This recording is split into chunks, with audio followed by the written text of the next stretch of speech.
சேட்டை பிடிச்ச பையன் சார் இந்த ஹர்ஷ்தீப் சிங். அப்படிங்கிற மாதிரி தான் ரீசெண்டா நடந்து முடிஞ்ச ஏசியா கப் 2025ல தலைவன் நிறைய சம்பவத்தை பண்ணிருப்பாரு. அப்படி நம்ம ஹர்ஷ்தீப் சிங் இந்த டோர்னமெண்ட்ல என்னென்ன பண்ணாருன்னா, சூப்பர் 4 ரவுண்ட்ல இந்தியாவுக்கும் பாகிஸ்தானுக்கும் நடந்த மேட்ச்ல நம்ம ஹாரிஸ் ரவுஃப் தம்பி இந்த பிளைட் பறந்து கவுற மாதிரி ஒரு செய்கை பண்ணிருப்பாரு. இதுக்கு ரிப்ளை கொடுக்கிற விதமா லேட்டரா நம்ம பும்ரா ஃபைனல் மேட்ச்ல அவரோட விக்கெட் எடுத்துட்டு ரவுஃப் பண்ண அதே செய்கை அவருக்கே பண்ணி காட்டியிருப்பாருங்க. ஆனா நம்ம ரவுஃப் தம்பிக்கு அந்த சூப்பர் 4 ரவுண்ட் மேட்ச்ல ஆன் த ஸ்பாட்ல ஒருத்தர் ரிப்ளை கொடுத்திருப்பாரு.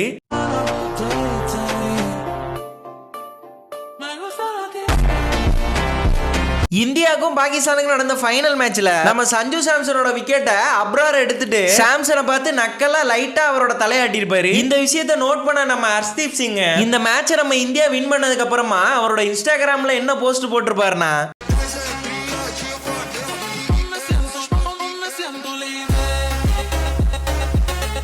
அது மட்டுமா நம்ம இந்தியா இந்த ஃபைனல் மேட்சை வின் பண்ணதுக்கு அப்புறமா நம்ம சூரியகுமார் யாதவ் கையில கப்பே இல்லாம நம்ம ரோஹித் சர்மா ஸ்டைல்ல ஒரு செலிப்ரேஷனை பண்ணிட்டு வருவாரு. அதை பார்த்து மொத்த இந்தியா டீமே செலிப்ரேட் பண்ணோம். இந்த செலிப்ரேஷன் இந்த ஐடியாக்கெல்லாம் பிளான் போட்டு கொடுத்தது யார் தெரியுமா? Comando